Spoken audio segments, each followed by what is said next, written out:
Esteja sempre conectado com o bem. Acesse nosso canal no YouTube, Web Rádio Fraternidade.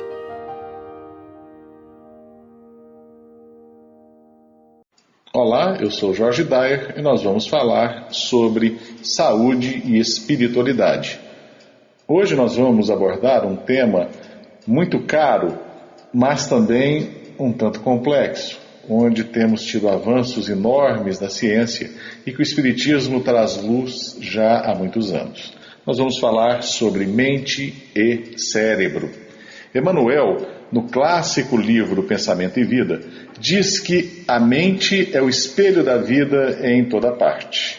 E Emmanuel fala algo mais. Ele diz que nos seres primitivos aparece sob a ganga do instinto, nas almas humanas surge entre as ilusões que salteiam a inteligência e revela-se nos espíritos aperfeiçoados por brilhante e precioso a retratar a glória divina.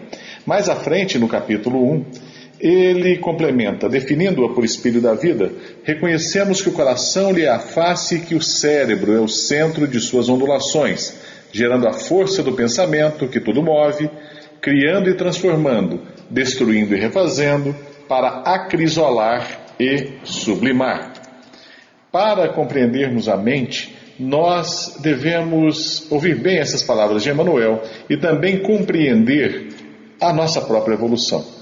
Os seres primitivos na face da Terra ganham o apogeu e o status de homens com o homem de Neandertal, o ser primitivo, o homem primitivo, que teve uma sobrevivência maior nos períodos pré-Homo sapiens. A grande característica do homem de Neandertal é que, além de ser bípede, ele tem um cérebro já mais volumoso, onde se destacam principalmente os lobos temporais.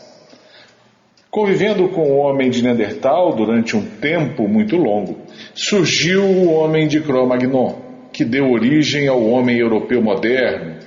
Chama-se homem de Cro-Magnon porque ele foi descoberto nessa região da França. A grande característica do homem de Cro-Magnon é que, além de ter o lobo temporal desenvolvido, ele traz a grande conquista, os lobos frontais. A força do pensamento não depende da criação do cérebro, mas ela necessita do cérebro para se expressar. Enquanto no homem primitivo é o puro instinto, mas já demonstrando sinais de inteligência, de elaboração desse instinto, no homem já mais avançado,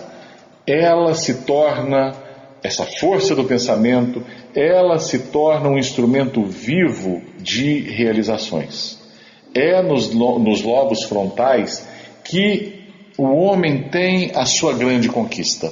André Luiz, no grande livro No Mundo Maior, ele vai dizer, através da psicografia de Chico Xavier, que os lobos frontais são considerados o terceiro andar de uma casa de 3 andares, onde o cérebro primitivo é o primeiro andar, nossas conquistas remotas. O segundo andar, no diencéfalo, envolvendo também os lobos temporais, é o domicílio das conquistas atuais. Mas é no terceiro andar, nos lobos frontais, que nós temos o domicílio das realizações superiores. Isso é extremamente importante, porque nós temos uma região de possibilidades, de vastas possibilidades em nosso cérebro. E para usar esse domicílio das realizações futuras, não dependemos de nenhum instrumento orgânico. Nós já temos esse instrumento pronto. Depende daquilo que Emmanuel chama de grande gerente da nossa vida, que é a vontade. A vontade que se encontra no espírito. Como alcançar a sede das realizações futuras, das realizações superiores? Utilizando magicamente a força do pensamento? Não. Os próprios espíritos, em O Evangelho segundo o Espiritismo, apontam caminhos surpreendentes, porque são singelos. Os espíritos dizem a Allan Kardec que a caridade é o caminho da salvação do homem. O que entender por salvação, senão essa realização futura, a conquista de seres ainda fisiológicos para seres espiritualizados plenamente, usando os domicílios possíveis de seu cérebro, usando todos os seus recursos. Parece algo um tanto quanto simples, mas quando nós analisamos vários trabalhos científicos que mostram que quando o ser doente se envolve em obras caritativas, doando de si mesmo, uma grande transformação acontece. O seu sistema imunológico responde de uma forma diferente, passa a reduzir os índices inflamatórios, aumenta a sobrevida, há um combate maior às doenças, a saúde torna-se duradoura. Quando se analisam vários casos de portadores de hepatite C, uma doença crônica do fígado, que são envolvidos em obras caritativas, a resposta deles aos medicamentos é muito maior. O que ocorre quando alguém se dedica ao outro, de coração, de espírito e de vontade? Existe, naqueles momentos em que há um total desprendimento de si, uma mudança temporária para os andares superiores da mente, para os lobos frontais.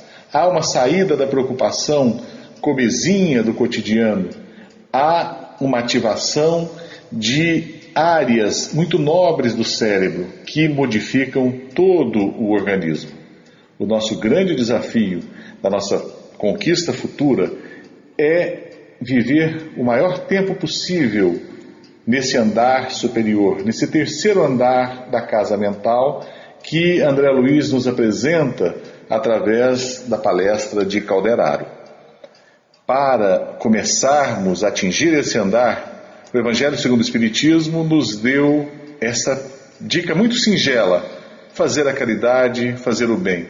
Apesar de ser um tanto difícil fazer o bem, fazer a caridade, para que consigamos, nós devemos iniciar. O outro está não além de nossa porta, de repente está ao nosso lado, em nossa casa, em nosso lar. Basta que comecemos a enxergar o outro além de nós mesmos e enxergar no outro um campo de trabalho para a realização do bem. Que o nosso Mestre Jesus nos abençoe nessa conquista vindoura, nesse momento de realização, nesse planejamento que a partir de agora iremos fazer para que ocupemos por um tempo longo, um tempo duradouro, o tempo eterno, o terceiro andar de nossa casa mental e assim conquistarmos mais um degrau em nossa evolução. Chegamos ao final do programa Saúde e Espiritualidade aqui na Rádio Fraternidade. Escreva para nós, para algum comentário, dúvida. Nosso e-mail é faleconosco@radiofraternidade.com.br. Rádio Fraternidade, ajudando a construir um mundo melhor. Até o próximo programa.